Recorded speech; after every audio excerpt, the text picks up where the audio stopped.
काळजी करण्याची गरज नाही असं केंद्र सरकारनं म्हटलेलं आहे।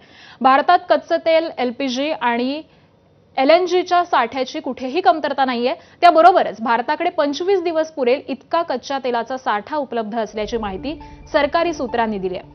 दरम्यान होर्मुझच्या सामुद्रधुनीतून वाहतूक करणाऱ्या सर्व व्यापारी जहाजांना संरक्षण देऊ असं अमेरिकेचे अध्यक्ष ट्रम्प यांनी स्पष्ट केलंय। मात्र इंधन टंचाई जाणवू नये यासाठी भारत अन्य पर्यायांचा देखील विचार करतोय।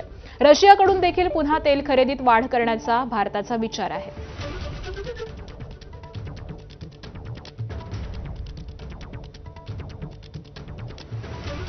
आणि भारतात इंधनाची सद्यस्थिती नेमकी काय आहे आपण जाणून घेऊयात। होर्मुझची सामुद्रधुनी बंद झाल्यामुळे कच्च्या तेलाच्या पुरवठ्यावरती परिणाम झालाय। भारतात तेल पुरवठ्यावरती फारसा परिणाम नाही अशी सरकारची माहिती आहे। सरकारी सूत्रांनुसार भारताकडे सध्या 10 कोटी बॅरल तेलाचा स्टॉक आहे। भारताकडे 25 दिवस पुरेल एवढा कच्चा तेलाचा साठा आहे। 25 दिवसांचं इंधन तयार, पुढील 50 दिवसांचं इंधनही तयार आहे।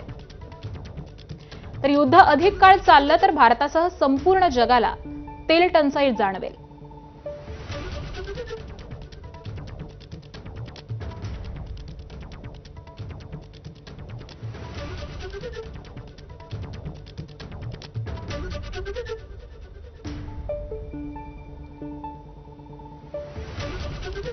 आणि यानंतर बुलेटिनमध्ये बातम्यांचा वेगवान पद्धतीने आढावा घेऊयात। अमेरिका, इस्रायल, इराण युद्धाच्या पार्श्वभूमीवरती पेट्रोल आणि इंधन साठा संपणार असल्याची अफवा पसरताच नांदेड नंतर परभणीतही पेट्रोल